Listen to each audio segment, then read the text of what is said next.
M T സാറുമായിട്ട് എനിക്ക് ഒരുപാട് അടുപ്പമുള്ളൊരു ബന്ധമുള്ള വ്യക്തിയാണ്. കാരണം ആ ബന്ധമെന്ന് പറഞ്ഞാൽ നമ്മുടെ വി ബി കെ മേനോൻ. വി ബി കെ മേനോൻ പ്രൊഡ്യൂസറാണ് ഒരുപാട് ചിത്രങ്ങളുടെ. അദ്ദേഹത്തിൻ്റെ അങ്കിളാണ് എം ടി സാറ്. ഒരു വടക്കൻ വീരഗാഥ അതുപോലുള്ള ചിത്രങ്ങളിൽ ദാസേട്ടനോടൊപ്പം പാടാനൊക്കെ അവസരം കിട്ടിയിട്ടുണ്ട്. പിന്നെ മാത്രമല്ല, ശക്തമായ വാക്കുകൾ. ഇപ്പം നമുക്ക് ഒരു കാര്യം ഒരാളുടെ അടുത്ത് പറയണമെന്നുണ്ടെങ്കിൽ അത് വേണമെങ്കിൽ ഒരു വാക്കിൽ പറയാം, അല്ലെന്നുണ്ടെങ്കിൽ കുറച്ച് വാക്കുകൾ, അതായത് ഒരു 3-4 ലൈൻ അങ്ങനെ പറയാം, അല്ലെന്നുണ്ടെങ്കിൽ കുറച്ച് വരികളായിട്ട് പറയാം.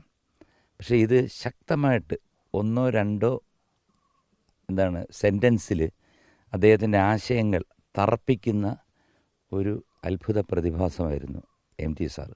പറയാതിരിക്കാൻ പറ്റില്ല. അദ്ദേഹത്തിൻ്റെ എത്രയോ പടങ്ങൾ, അതായത് ആരണ്യകം അല്ലേ, അതുപോലെ തന്നെ ഉത്തരം, ഒരു വടക്കൻ വീരഗാഥ, പെരുന്തച്ചൻ, താഴ്വാരം, സതയം, പരിണയം, സുഹൃതം, അതുപോലെ തന്നെ പഴശ്ശിരാജ, അതിനകത്താണ് ഞാൻ പാടിയെന്ന് പറഞ്ഞത്. അങ്ങനെ എത്രയോ പടങ്ങൾ, കാരണം അമൃതംഗമയ. അപ്പോൾ അദ്ദേഹം എഴുതിയിരിക്കുന്ന പടങ്ങളും അദ്ദേഹം സ്ക്രീൻ പ്ലേ എഴുതിയിരിക്കുന്ന ചിത്രങ്ങളൊക്കെ തന്നെ പൂർണ്ണ വിജയമാണ്. അതിനകത്തുനിന്ന് അതായത് സാധാരണ എഴുതുന്ന ഒരു വ്യക്തി ഒരു 10 പടം എഴുതി കഴിഞ്ഞാൽ ചിലപ്പോൾ അതിനകത്തൊരു 3 വിജയിക്കാൻ വഴിയുള്ളൂ. പക്ഷേ എം ടി സാറിൻ്റെ, ഞാൻ നേരത്തെ പറഞ്ഞ പോലെ, എനിക്ക് എൻ്റെ ഹൃദയത്തിൽ സ്പർശിച്ചിട്ടുള്ളത് അദ്ദേഹത്തിൻ്റെ പടങ്ങൾ ചിലപ്പം മമ്മൂക്കയായിരിക്കാം, മോഹൻലാലായിരിക്കാം, ആരാണെങ്കിലും, മനോജ് കെ ജയനുണ്ട്, പലരുമുണ്ട്, പുതുമുഖങ്ങളെ അഭിനയിച്ചിട്ടുണ്ട്. പക്ഷേ അദ്ദേഹത്തിൻ്റെ വരികളിലൂടെ അവരൊക്കെ സൂപ്പർ സ്റ്റാറായിട്ട് മാറും. അതാണ് അതിൻ്റെ ഒരു ഇത്. കാരണം അദ്ദേഹത്തിൻ്റെ ഒരു സ്ക്രിപ്റ്റ് കിട്ടാൻ വേണ്ടി മോഹിച്ചിരുന്ന എത്രയോ ഡയറക്ടേഴ്സുണ്ട്. എത്രയോ അദ്ദേഹത്തിൻ്റെ പടങ്ങളിൽ ഒരു പാട്ട് പാടാൻ ആഗ്രഹിക്കുന്ന എത്രയോ ഗായകന്മാരുണ്ട്. ഞാനൊക്കെ ഒരുപാട് ആഗ്രഹിച്ചിട്ടുണ്ട്. കാരണം അദ്ദേഹം ആസ്ഥാനത്തൊരു പാട്ട് എന്ന് എഴുതില്ല. ചിലപ്പോൾ ഈ പടത്തിൽ പാട്ട് വേണ്ട എന്ന് പറഞ്ഞാൽ ആ പടത്തിൽ പാട്ട് വേണ്ട.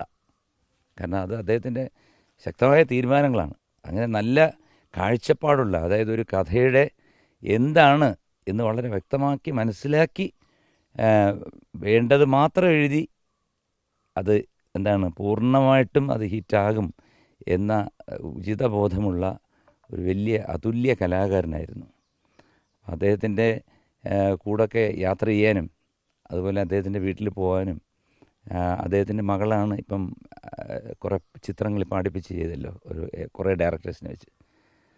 അപ്പോൾ അതിനകത്തൊക്കെ പങ്കാളിയാവാനും സാധിച്ചതിൽ ഒരുപാട് സന്തോഷമുണ്ട്. പക്ഷേ അദ്ദേഹത്തിൻ്റെ വിയോഗത്തിൽ ഇന്ന് കേരളം എന്നല്ല, ലോകമെമ്പാടുമുള്ള ഒരുപാട് പേര്, ഒരു മലയാളികൾ മുഴുവൻ ദുഃഖത്തിലായിരുന്നിരിക്കുകയാണ്. ഒരുപാട് സങ്കടമുണ്ട്. കാരണം അസുഖബാധിതനായിരുന്നു, നമ്മളെയൊക്കെ വിട്ടുപോയി. എങ്കിലും അദ്ദേഹത്തിൻ്റെ സൃഷ്ടികൾ എക്കാലത്തും നമ്മൾ കണ്ട് ആസ്വദിക്കും. അപ്പോൾ അതിനുവേണ്ടി അദ്ദേഹം കുറേ മുത്തുകളും പവിഴങ്ങളും തന്നതിന് ശേഷമാണ് വിട പറഞ്ഞിരിക്കുന്നത്. ആത്മാവിന് നിത്യാഞ്ജലി, പ്രണാമം, ആദരാഞ്ജലികൾ.